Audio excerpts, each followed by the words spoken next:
You're tuned in to the MtG Cable cast, where they cover Magic, the Gathering Finance. All right?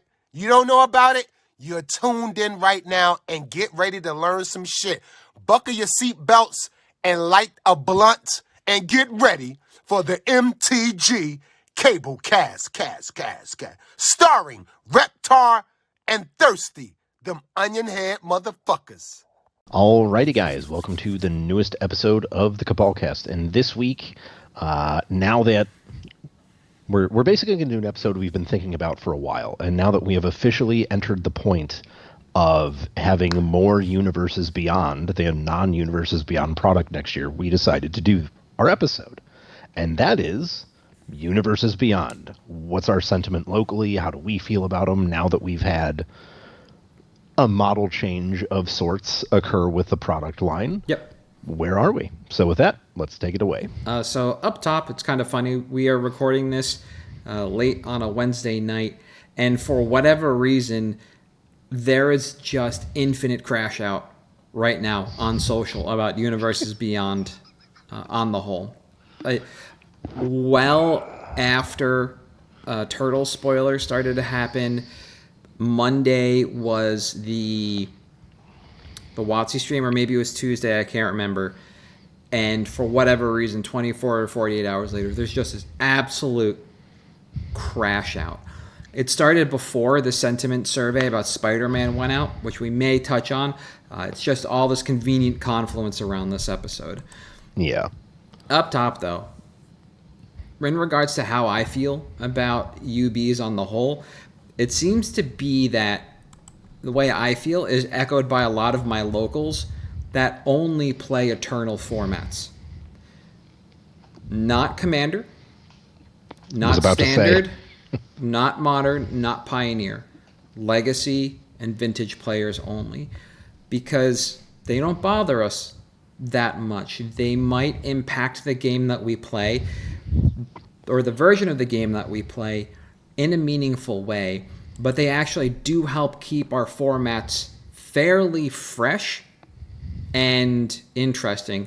I saw somebody say yesterday, after Eternal Weekend, NA, because that just happened, that the Modern Horizon sets have done more to damage Eternal formats than Universes Beyond.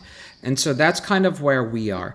So again, these don't bother me that much, especially because for me, noting that Magic at its core is just reskinned Dungeons & Dragons or Warhammer 40k or Tolkien, building in other fantasy IPs on top of a game that was already built on other fantasy IPs doesn't really faze me that much. The art in this game didn't mean a whole lot to me. There are pieces of art that I like. There are artists that I like. But I play the SpongeBob Dazes and a SpongeBob Island in my Delver deck, 100%. I like, not for tilt factor, but because that Delver deck is like one of my two labor of love decks for Legacy. It looks the way I want it to look. There aren't any goofy Universes Beyond cards for Sneak and Show. There is the Emrakul that looks like a Yeezy, just a big purple, and I could be playing that one, but I have the set promo Emmys instead, right? And labor of love, I might move into that. I know I've got a Legacy and Vintage player that has all the alt art stuff from Lord of the Rings. He's putting that set together. He loves that kind of stuff. He moved in a little bit on Assassin's Creed as well. So for us, this is just kind of whatever.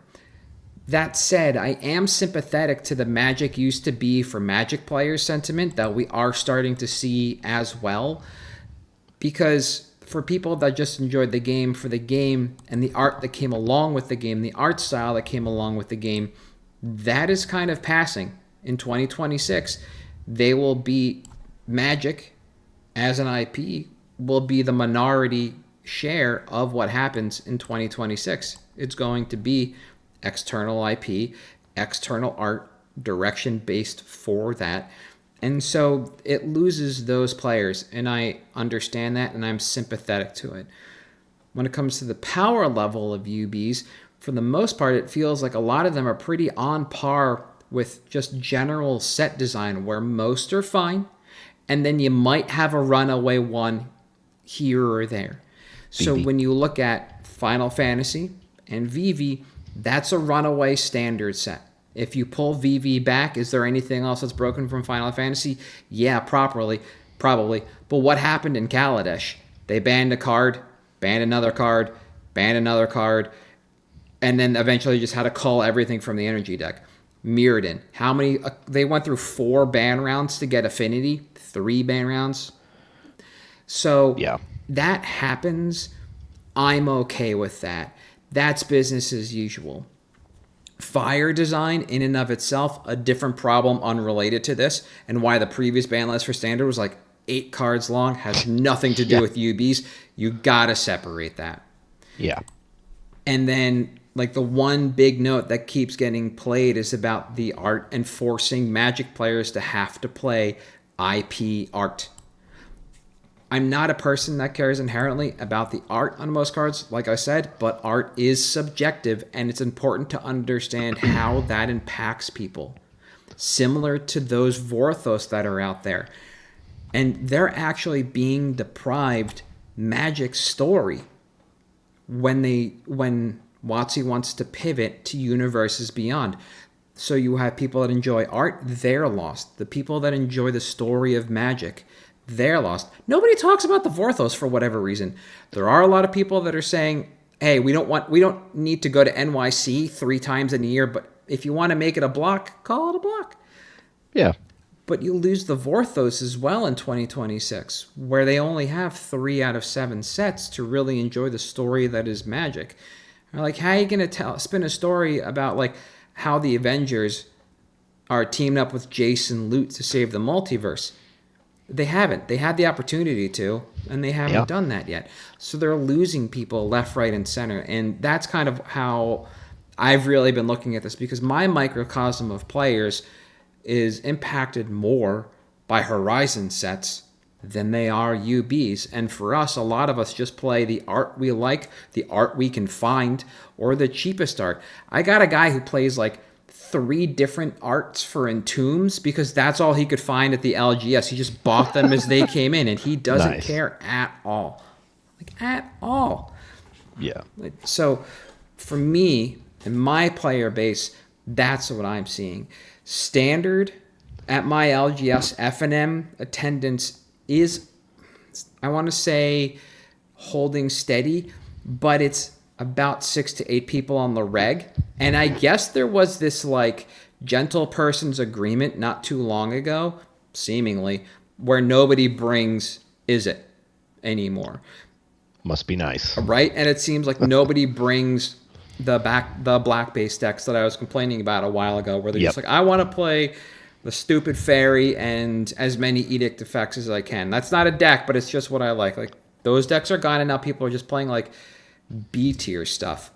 Yep. Like Collector's Cage with Craterhoof Behemoth, like goofy stuff like that. I don't think anybody's doing Landfall, but they're just having a time of it because they want to go out and play Magic. And that's like, they all disliked the red deck. They all disliked losing to it. I think they all disliked that it kind of continued on, but they all seem to come out. I have not had the opportunity to judge a standard RCQ yet. When we were in Modern Season, I got both of those. So that was the one after Dragonstorm, and then the one after Final Fantasy. And those players seem to be fine with the state of the format. Corey Stillcutter was the big thing going into the first RCQ, obviously. And at the end of the day, the people that were there worrying about particular decks in the format cared about Boros Energy then, and they care about Boros Energy now. They don't really care about Steelcutter the way standard players did. So to that end, UBs didn't really impact that format meaningfully for those players at the RCQ level at that time. It was, again, a Horizon set that kind of threw a spanner in the works for them. The entire Boros Energy foundation seemingly comes out of Horizons 3. Yep. So that's what I'm seeing at the LGS level. I know what you get to experience is mightily different. Yeah, I do want to touch on one thing, and it's really interesting talking about like standard attendance, and this is something that I think even there's some tweets that we've shared recently of players that kind of have the same feelings as, a lot of people like Standard right now, except for the VV deck. And I think a lot of people are chalking that up to Universes Beyond. And I, similarly to you, that is not the fault of Universes Beyond. That is the fault of design. Mm-hmm.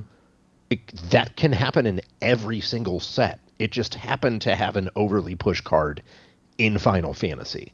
And that's not Universes Beyond's fault. The one argument similar to you is, for me personally, I am a little bit more of the Vorthos type, actually. So having that taken doesn't feel great. Mm-hmm. But it's not like the story they're giving us now is great anyways compared to what it was, 10, 15 years ago, or even longer, like during Judgment Block and stuff like that. Yeah, and you have to get it from various places. You don't get it all at once. You used to get the books and things like that, and that's changed too.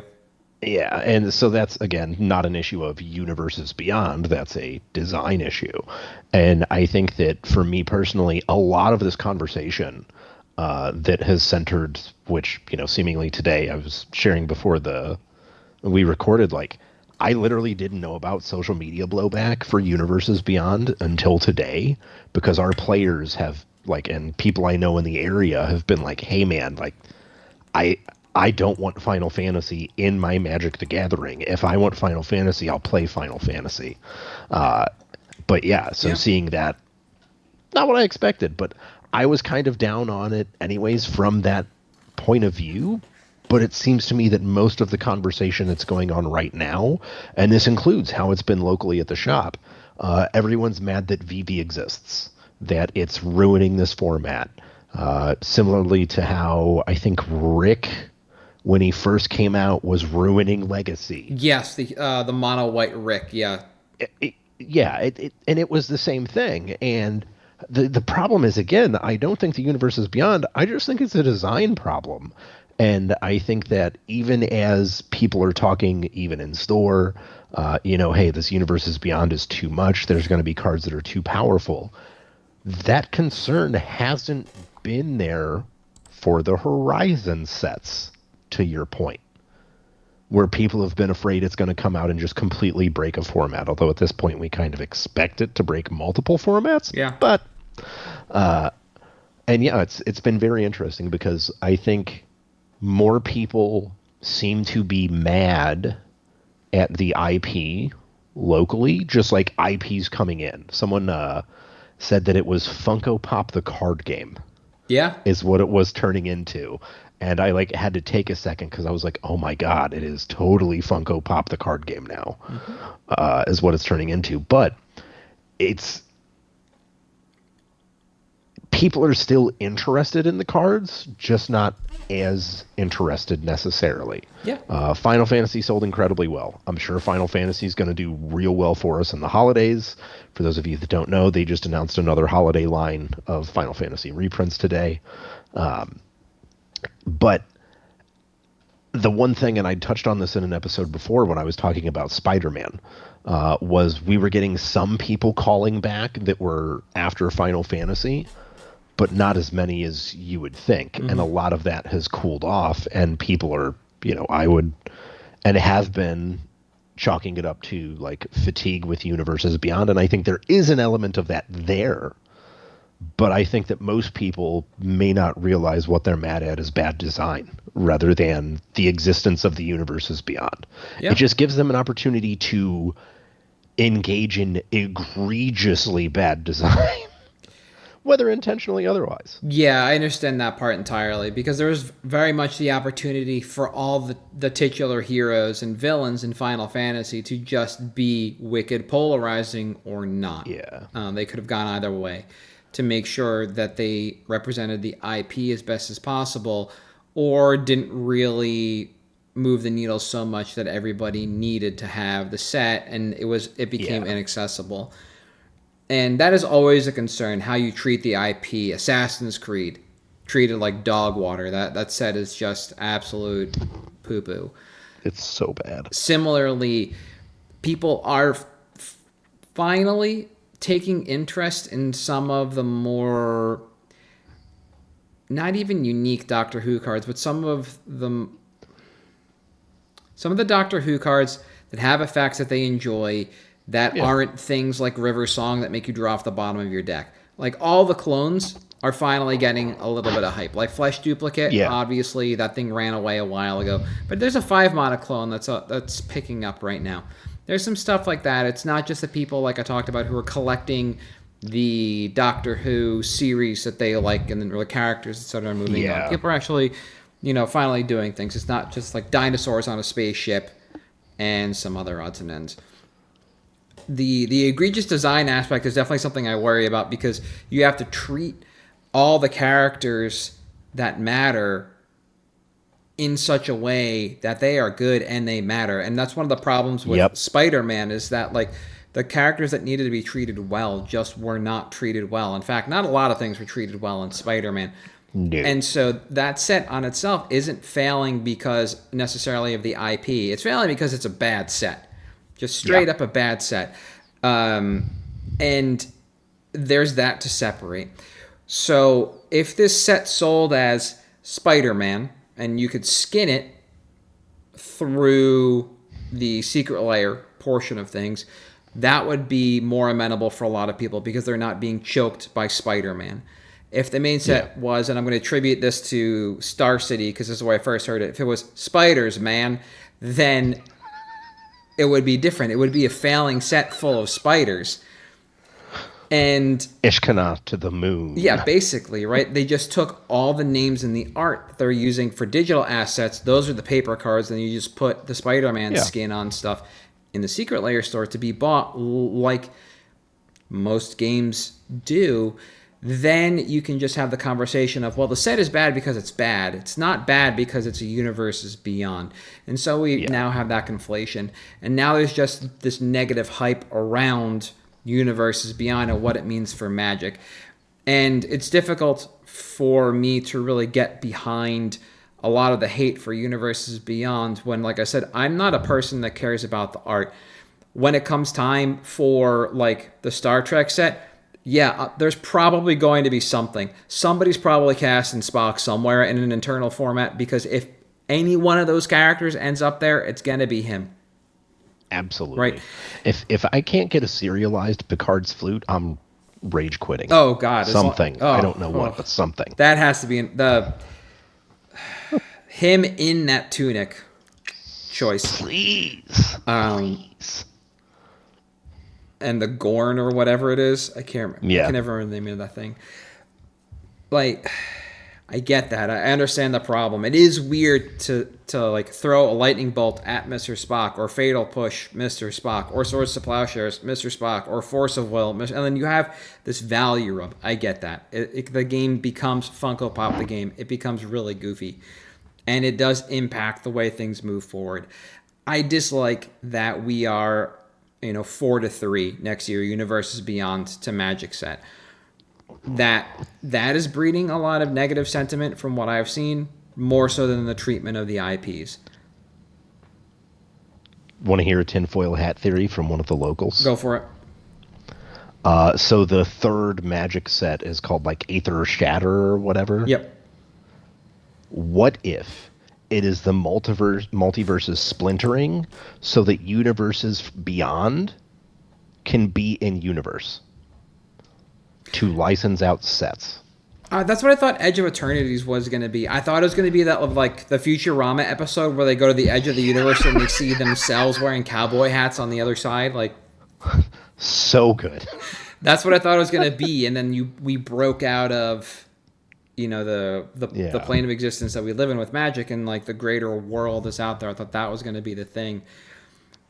But instead, we're just kind of wrangled in here dealing with this extra IP that has to be treated a certain way and look a certain way and engaged with a certain way.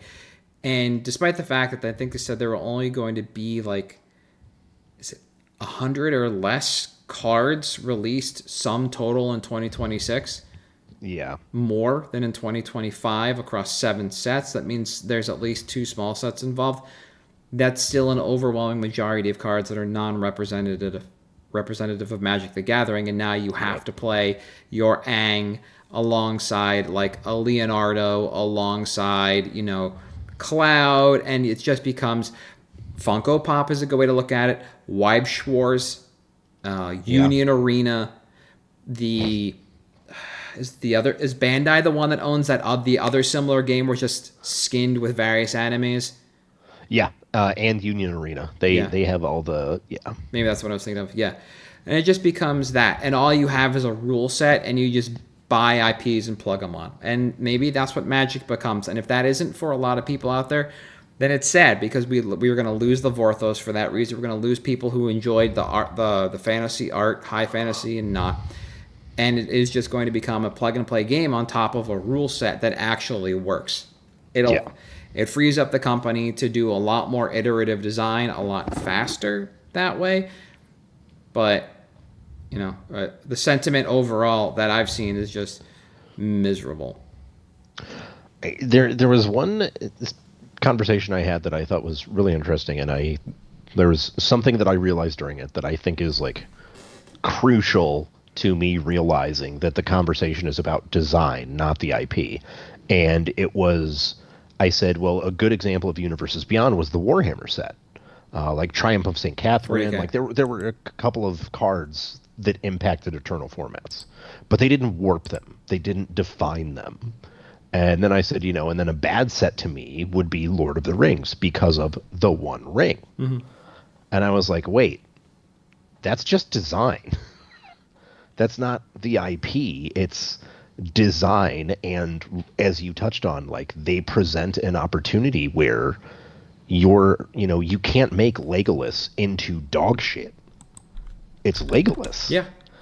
And if you're already pushing for design, and this goes back to, I think it was Sam Black that said, Wizards used to design at a 4 to a 6. So occasionally you would overshoot and hit a 10.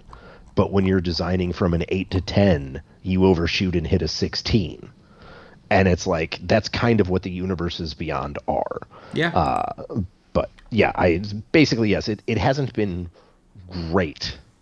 But sales up until Spider-Man, which again, it's just a bad set, have not been impacted by that sentiment. And it'll be interesting to see if things shift, because I am guessing, and I was going to discuss this with some people in the Discord later to get some feedback, is I'm guessing that with the Final Fantasy reprint, Spider-Man will sit on shelves for longer than Assassin's Creed did. Or still is. I think my LGS was trying to blow them out at Eternal Weekend last year. You can actually, when you did the numbers on what a prize ticket was worth in dollars, you could buy Assassin's Creed product at about distro price. So I knew people that were in that room that vended anime shows that were just grinding side events as a group to buy out all the Assassin's Creed products so they could turn it around at like Steel City Comic Con, which also happens in Pittsburgh. Yes, it does. And so I like that you bring up the One Ring when we talk about design. I mentioned that Magic is just a game layered on top of Dungeons and Dragons and 40K and Tolkien. And I'm going to bring up the original art for Sol Ring. This is the Eye of Sauron. People used to call this the Two Ring because it makes 2 mana. Yep. Like, this is the kind of stuff that already existed. That portmanteau was already there. People already knew what this game was based on. Yes, we moved further away. It eventually found its own identity and ran away as such. But what we're seeing now is completely different with Universes Beyond. And the crash out that we're seeing from Spider-Man is beginning to conflate, well, do people like Universes Beyond, or do they just not like the set, or do they like the set? There were a couple tweets that we saw go by. You wanted me to bring up this one from LSV. This is just from the survey that he took, and he grabbed a screenshot. To what degree did negative influencer commentary impact your perceptions of Magic the Gathering / Marvel Spider-Man before the set released? Negative influencer commentary. 1 has greatly worsened my perception. 5 has greatly improved my perception. And his tweet was, "You got to be kidding me with this." Like, he knows that this set is failing, and they're trying to conflate bad design with the Universes Beyond skinning. And to his credit, he did say, rightfully so, that his commentary on the set came firmly after release because he needed to actually play with it and engage with it. It's difficult to understand what a set is going to be like until you actually are hands-on and you can play it. Sometimes a set looks like dog water and it ends up being, and it is slow, but that's one thing. Sometimes it looks like dog water, it's fast, and both of those can be fun. Yeah. Like, it just looks bad but plays well. Those are things that happen. And so you reserve judgment for that. That's what he did. And this is what we're seeing as part of this crash out, which is just WotC is now conflating Universes Beyond sentiment with design choices that are made. And I think both of those are fine to push back against as players. You just need to understand what you are upset with. And if you're a player in Standard, you can be upset at both of these things. You can be upset Very true. Yes. at the current state of the game. And you can also be upset by the fact that you are now, starting next year, going to have to engage with cards from not just, 6 or 8 Magic sets, but also a dozen Universes Beyond set at the same time. And it's just going to be this wild skinning of a game that you didn't sign up for anymore. Yeah. So it's great. The other thing that I'm seeing a lot of in regards to Universes Beyond hype is a difficulty in understanding what sets we are supposed to care about, what sets are coming next, where we are in spoiler season, and the speed with which things are released.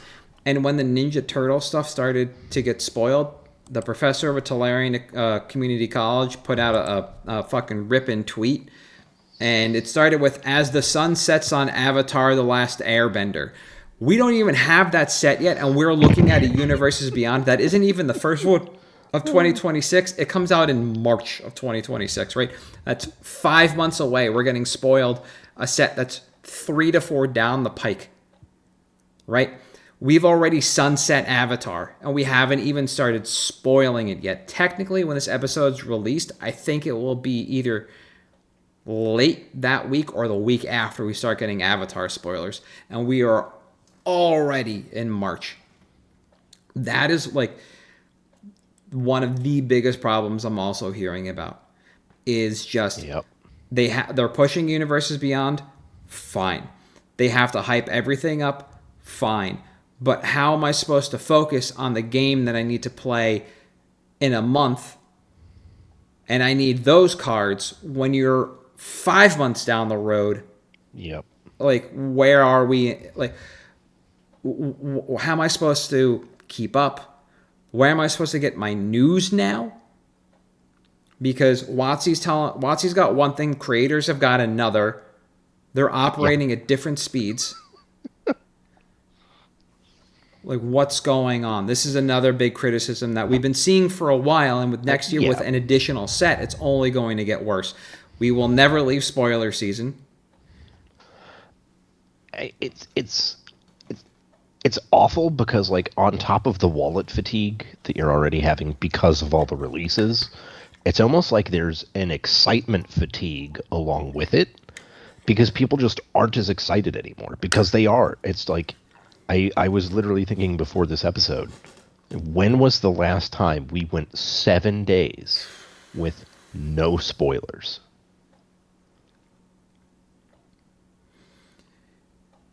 No idea. Yeah, it has to be somewhere around like Modern Horizons 3. Like that summer. Somewhere in there. So a little over a year ago. We were running in that timeline. But it's like you're paying so much money for these IPs and marketing. You've got to start, priming the pump when people haven't even spent for the next 2 sets before they got to buy into the third because, you got to pay the mouse some untold fortune to license Spider-Man And then all the MCU, right? On top of the Yep. secret layer with the unique cards that came out.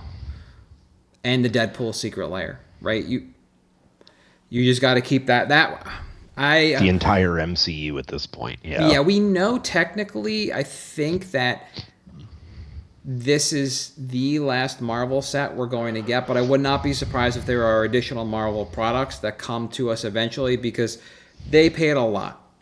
Yeah. Paid a lot for that. It's going to be on a quarterly at some point. And that was actually something I was curious as well, because, obviously when the AltaFox stuff was going on, we covered it on this channel and covered each of their quarterly calls pretty extensively as well, doing an episode on them. But because in each of those calls, it was, hey, our earnings are coming in lower than expected because of the licensing fees affiliated with the Universes Beyond set. And that was for Warhammer and Lord of the Rings, which Lord of the Rings is obviously not an inexpensive license. And we were going back. We get The Hobbit. That was also the only expensive license that year. We have 3 expensive licenses next year. Mm-hmm. So I'm really curious to see what's going to happen in their quarterly earnings calls, because we know traditionally it's always been used as like a way to say we're making less money than expected. Yeah. And I'm curious if we have 3 times as many ways to say we're making less money than expected. Are they suddenly super flush with capital? Okay. So, one, there's a license that extends from this year into next year. I just needed to make sure about it. Do you know what it is? This year into next year, Lord of the Rings? No. It's the Avatar license because it comes from Nickelodeon, and Nickelodeon owns the Turtles. They own a large. Yeah. If they don't own everything but the comics, they at least own all the cartoons that's being pulled from. So Nickelodeon's parent company is going to be long tail 2025 into 2026. They're going to be paying that company for Avatar and Turtles. So, sorry to cut you off. No, you're correct. Related to the AltaFox thing, Finkel actually did come out of the woodwork a couple of weeks ago, and when somebody mentioned, it might have been Saffron Olive because he listens to the quarterlies. I think it was, yeah. Finkel made mention that he was going to put that in his documentation because it sounds like they might do another AltaFox run or something similar. They might take another crack at it. So people are paying attention to these licensing fees and how things are going, overall. But before we, continue to doom and gloom with the UBs that are coming up, I know really nobody that's excited for Avatar. At least nobody that plays the game anymore that is excited for Avatar. I know some people that are excited for Avatar, but not that. The only UBs that people in my sphere of influence that have been they've been excited for were Spider-Man and the Turtles. There's been some conversation about Star Trek that hits a lot of... It depends on what they do with it, because that can hit a lot of different, generational things where our parents watched the original. We had, TNG or Voyager or DS9 Deep Space Nine. Are they going to do Lower Decks or Enterprise? Scott Bakula, right? Yeah. Anything from the movies. So that is going to be a big question mark, and I don't have a lot of people floating around me that are terribly interested in that one right now. It was literally Spider-Man and now Turtles, and that's kind of where the hype the hype for me has moved, but all that goes back to nostalgia hits.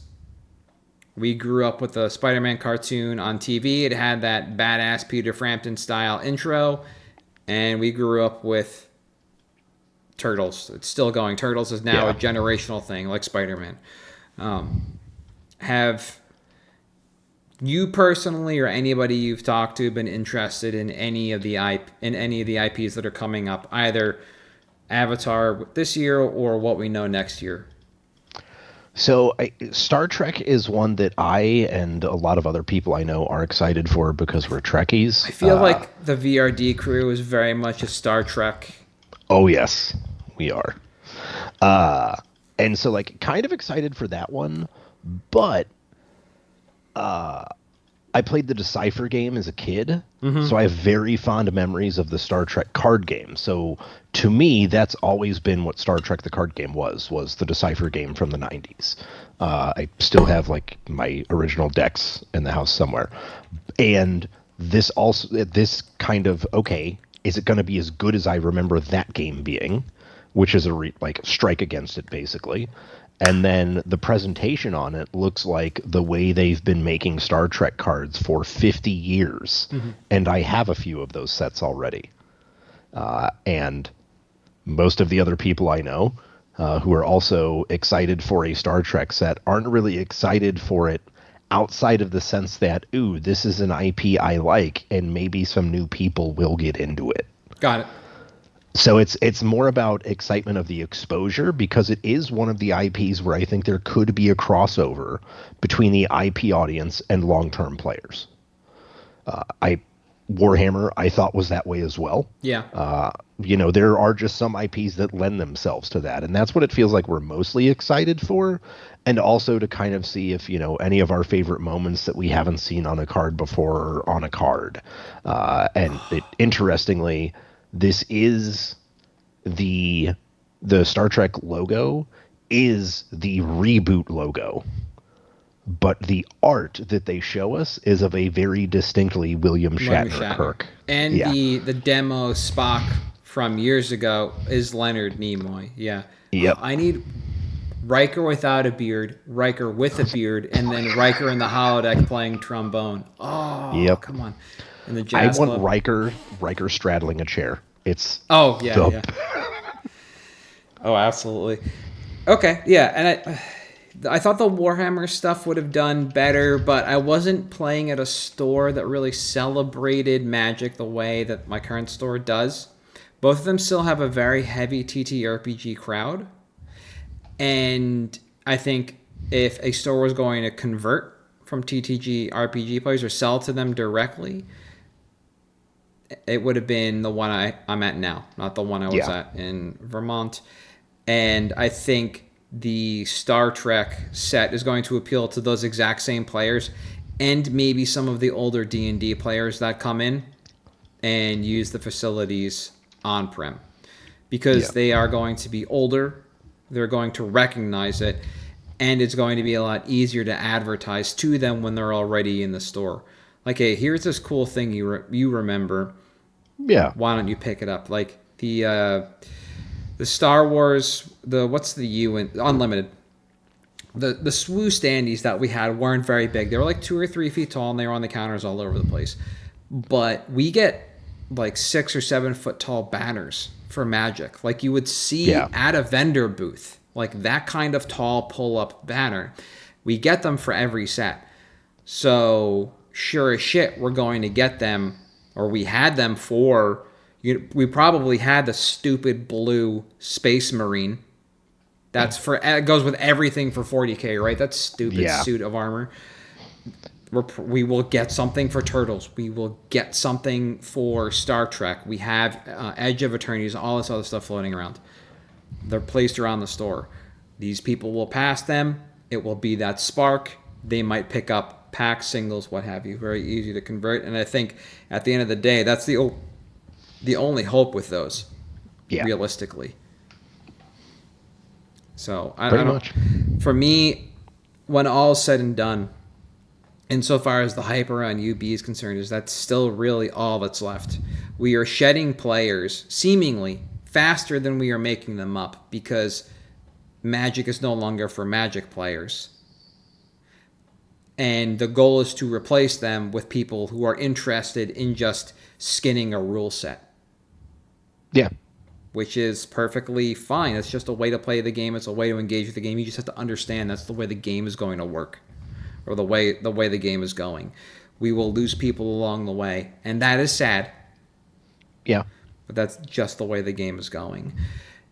Is there just, from the moment we knew in 2026 we were going to get more UB sets than regular sets. Could you tell if the temperature around UBs changed at all, or Magic on the whole?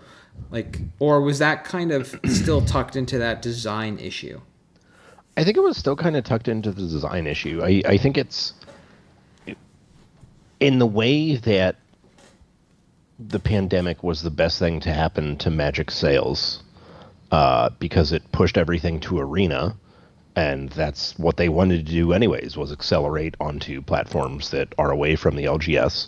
I feel like this year's set announcement of, hey, we have more universes beyond than within, yep, is going to be as bad for sales. And I think that was when I think the vocal contingent got more vocal. Okay. After that announcement was made, and it was like, hey guys, remember how we said this was going to happen? Here it is. Yeah. Okay. So this is a thought experiment for you and everybody who's listening. Maybe we'll put it up on Twitter. Is going back to Lorwyn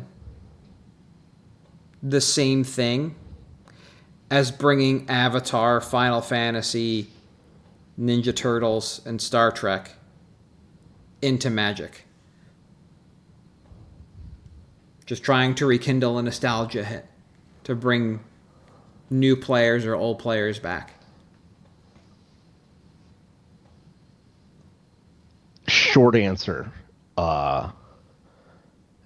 Assuming we are dividing Magic as Dominaria and post-Dominaria. Okay. Because Dominaria was sets and sets of just the same setting. Yeah, it's just different places on the plane. Yeah, whereas now it's okay, revisiting Lorwyn, now that we're into the planar structure, that era is where we're at now. Mm-hmm. I think there's very little difference on a fundamental level. Because what is Lorwyn but a skin to Magic? Exactly. I am inclined to agree with that, but from the aspect that I ascribed, which is just Lorwyn is another beloved set that they haven't beat into the ground yet. So if you want to bring in new players or recapture older players and bring them back, that is a thread you can pull. Yeah. And to me, that speaks of skinning the game with Avatar, with Final Fantasy, Ninja Turtles, Star Trek, etc. So to me, they feel the same. It's just we've already been to Lorwyn. There's a story there. Lorwyn was the first set with Planeswalkers, so it is very important to the game. It is foundational to that aspect of the game. Don't forget, the original 5 came from there, or were released in Lorwyn at regular wear, because we didn't even have Mythics yet. Yeah. Oh. And when you take a step back and you look at it and you say objectively, what is the purpose of going back to Lorwyn? I think you see a lot of commonalities between skinning the game and going back to a set like that. Yeah. I would love to talk to people about this, either on Twitter or in Discord, wherever. But I think this is wholly different than going back to Strixhaven, where I think they're just trying to actually not do that place dirty, because they did it dirty the first time. God. Yeah, that was miserable. Some real VRD rock stars from that set, but that set was not good. Well, yeah, Witherbloom combo came out of that set as well as Expressive Iteration. You got some stuff out of it, yeah. I mean, okay, if you were going to... I know you guys are from the Lou, right? Yeah. And if anybody was going to champion the Lou, it's going to be Nelly. And if there's a card that's just named EI, yeah, it just rolls right back to you guys, right? Yep. All right. If you got that deep cup, good. If you didn't, go look up that song. Fantastic. All right. Picks. Yes. All right. You take it away first. Yes. So we talked about this ahead of time. I'm just talking about a broken in half card. It's going to be pretty quick. It's mainly just going to be stats and facts. But today we are looking at Freed from the Real from Saviors of Kamigawa. This is an enchant creature. It costs 2 and a blue, and it has 2 activated abilities. They both cost a singular blue. Tap enchanted creature, untap enchanted creature. It looks pretty innocuous on the surface until you realize, that if you are tapping a creature for more than 1 mana and it can make blue, you have now made infinite mana. Or if you are untapping a creature that can untap a permanent that makes more than 1 mana and one of it is blue, you have now also gone infinite. And you can see why this card really does nothing fair. I don't think you can actually play this card in a way that doesn't combo. So taking my notes earlier this week, CK was buying 90 at $7.60. They're now buying 82 at $7.50. So, fulfillment happened. They had 44 copies at $15, and this has been pretty steady overall for the last couple of weeks. There were 114 listings on TCG Player with a market price of $8.75. There are now 117 listings with a market of $8.09. So we have seen this trending down, and we can even see this on the stocks graph, which is actually why we're talking about it. We're basically going to be buying into this dip that we are seeing. Let's see. I added this to my list in April of 2021, so I have been sitting on it for some time. CK was buying 69 copies, nice, for $1.60. And there were 131 listings on TCG Player for $4. So based on the stocks graph, we can see this is a pretty steady gainer, just up and to the right solidly until this recent spike. And now we're buying back into the dip where the spike took off. So we're buying back into the correction. And then we're just going to let it ride up from there. When it comes to playability of this card, it does nothing fair. So we're just here to do unfair things. The litany of cards this card combos with is nigh innumerable. If you were to just click through from the EDH rec page on this to the Commander Spellbook page, you're just going to see a never-ending list of ways to combo with this card. And that's kind of the thing. It does nothing fair, and no one that plays is looking to play a fair game. The closest thing to truly neutral play are those players utilizing this in Arkalos Lagoon Mystic decks. This is the Sultai Turtle that came out in one of the Commander sets a while back. It costs a colorless and a Sultai for a 2/4. That card's so good. It has 2 static abilities. As long as it is tapped, other permanents enter the battlefield tapped. As long as it is untapped, other permanents enter the battlefield untapped, right? This is the truest neutral way to play this card. And basically what people are looking to do is toggle the static abilities on this card like you would toggle Static Orb, creating a zero-sum game around who is actually having fun. Because it just takes 1 blue mana to tap this, and everything your opponents play come into play tapped. And whenever you want to play stuff, you just play a blue to untap it. That is the fairest way I could find to play this card. And even then, you can argue that is not fair or fun. But for somebody who enjoys Winter Orb, I figured I'd at least throw that one out there for you. It's the most fun card in Magic. It lets you play more Magic. Exactly. You just play longer games of Magic. What's not to like? This is a 2-card infinite mana combo, and what you do with that mana is really what makes the difference here in terms of play patterns and utilization. I think the most unique decks I've seen with Freed from the Real in it are Phaenax God of Deception decks, because they aren't looking to cast a ton of X spells. They're going to mill someone out, and I want to be specific here. Someone could be them. It could be their opponents. But either way, somebody's library is going to 0. Yep. And then you can have a backup infinite combo with Freed from the Real. And there's a black card if you look at the if you look at that deck, Freed from the Real combo with a black card that goes infinite, or just Phaenax and Eater of the Dead go infinite. So it kind of furthers the point that anyone that plays this card is doing something unfair. At the end of the day, it's all unfair. But setting all of that aside, the casual appeal on this card is through the roof because it's relatively harmless in the face of removal. It gives no keywords, no other buffs, and the interaction points are relatively easy to find and offer minimal impact if handled correctly. It's not like this is an engine that can't be stopped, but it does have that kind of like combo from nowhere, quote unquote, aspect that we know the more casual Commander players dislike.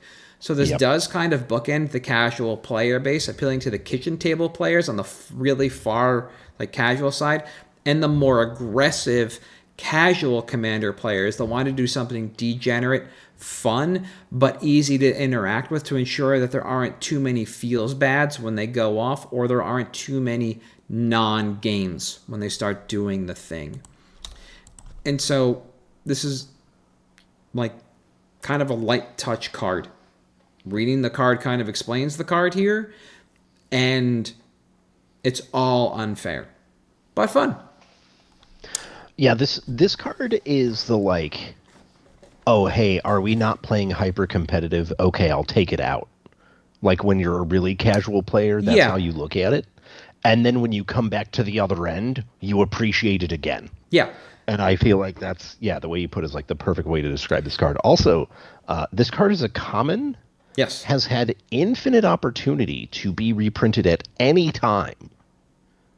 And has not been. I'll get there. Yeah. This is also similar to Penman's Aura and Staff of Domination, but people have moved away from Staff because that one takes a lot of work. Penman's Aura is the same thing.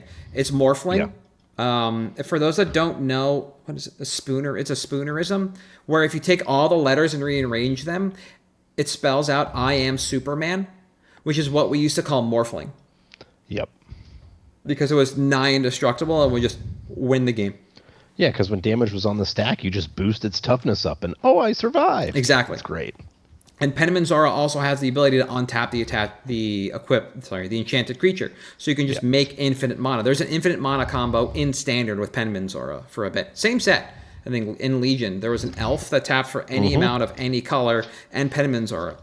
And no, it couldn't have been in Legion. Legion was only creatures. Oh yeah, it was all creatures. It was Scourge, same block. Yes, same block. It could have both been Scourge or Onslaught Scourge. Penman's Aura was the first year from Scourge. You were right. But these are like very similar cards, and if you look at Freed from the Real on Rec and you look at High Synergy, Penman's Aura is right there. Because again, same thing. Yeah. When I was taking my notes, there were 603 copies total on TCG Player, and the who's selling what was ridiculous. I've never seen this before.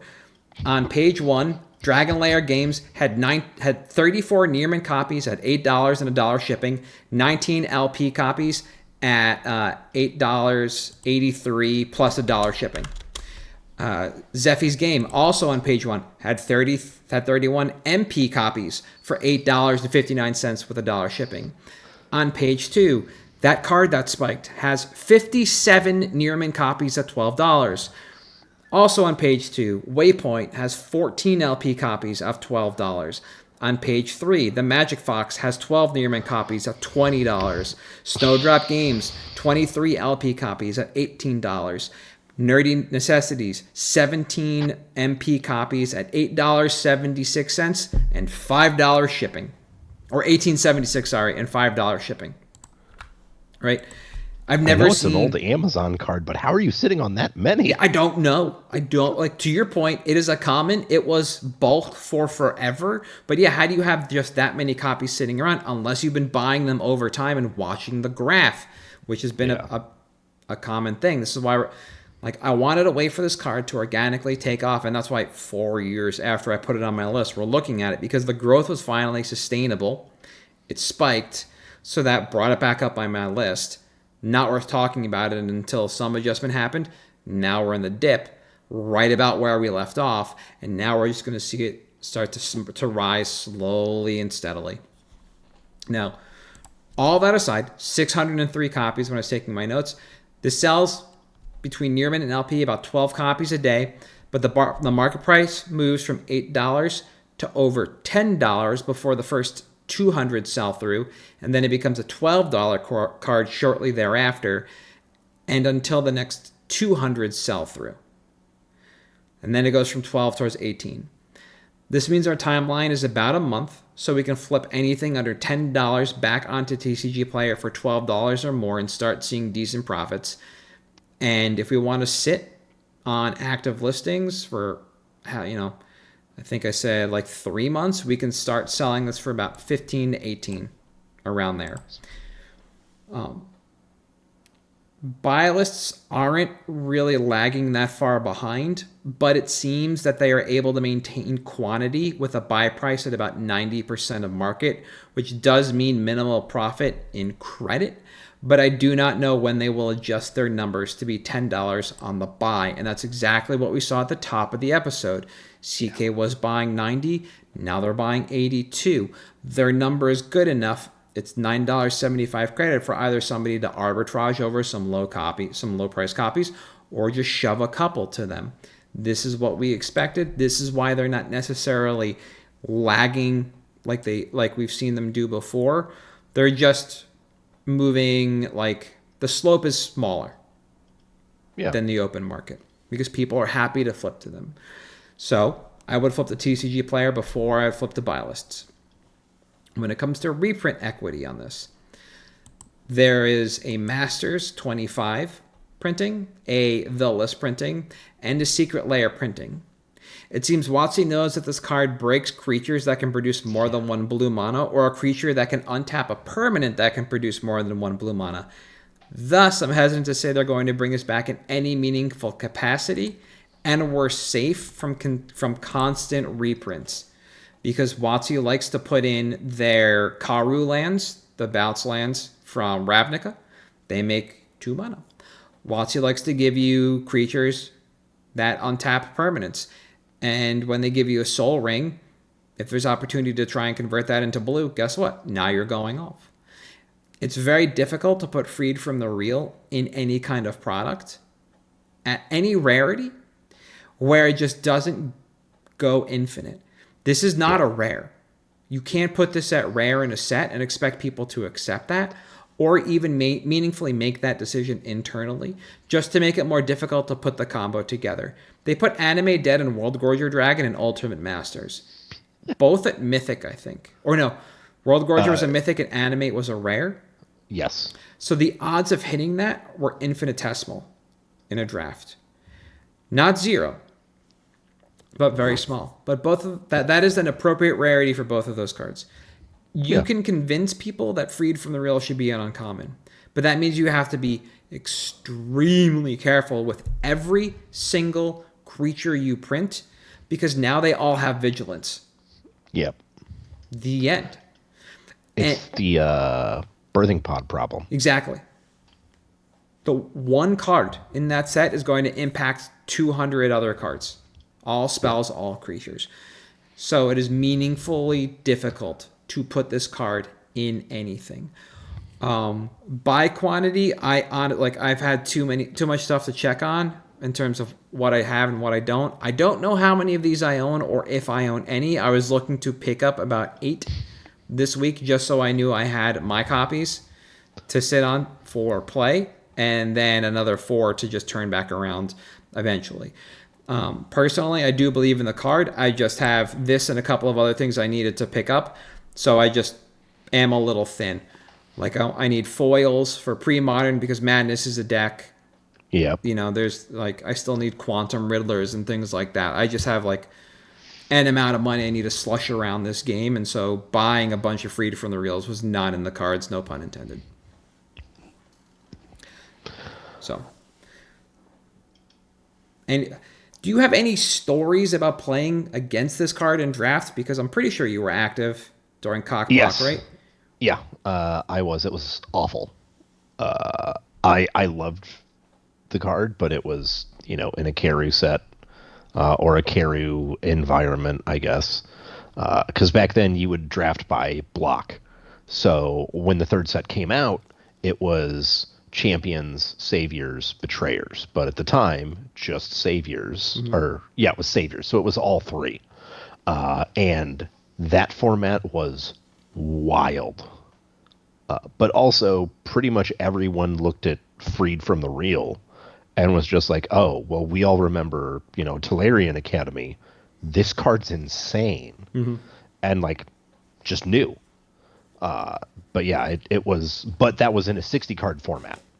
Did not see how broken it was in Limited until Larry, one of the local guys, he's just a limited grinder. That's all he does. It's just limited. It's all he's ever done since revised.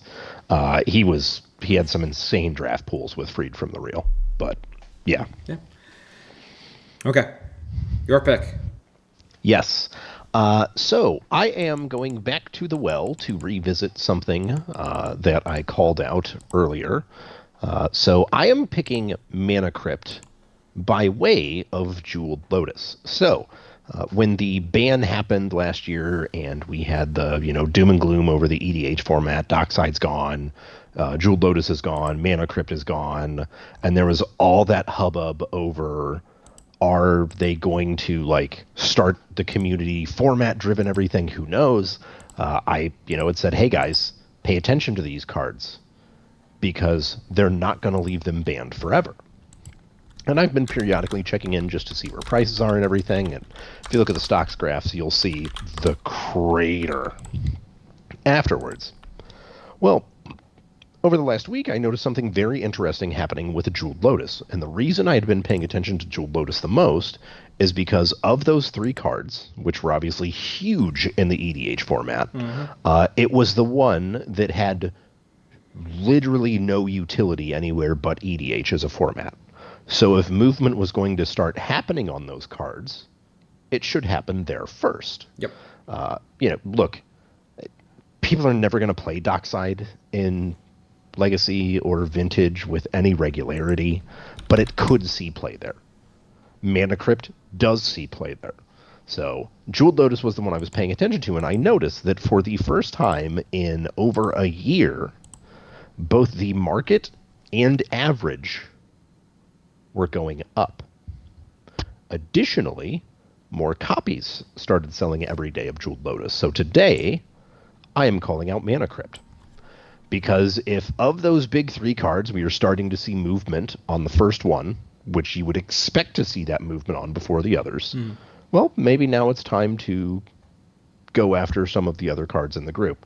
Now, the 2 that I've selected are the media promo, so like the OG, old border, Mark Teeden, looks like the inside of a spaceship art, and then Eternal Masters.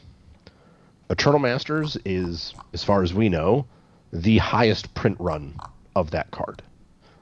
It's the most accessible. The Mana Crypt book promo is the most unique.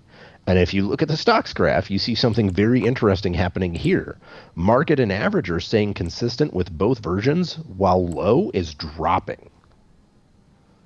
That is a very good opportunity that if we do want to buy back into this with the belief that it will recover, maybe now is the time to go, because, Crypt was sitting at the $200 to $300 mark. At one point, I'd picked it last year, and it was at like 175, and I said, hey, there's only 2 things that can happen to this card. Either it gets a reprint, and it's basically the same because of how many more copies of this card are needed now, or it gets banned, and we're screwed.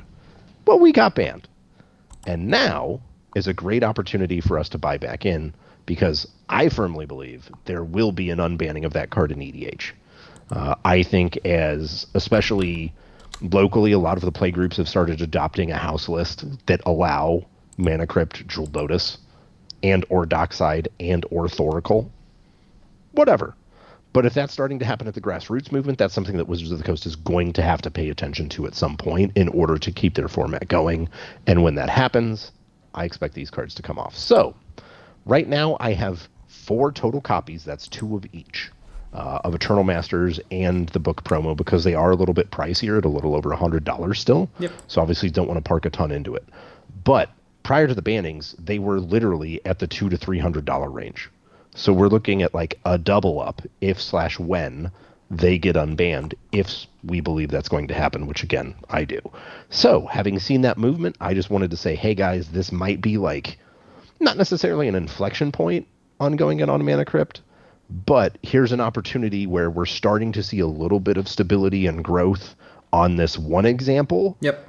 Now let's look at the other 2. Okay.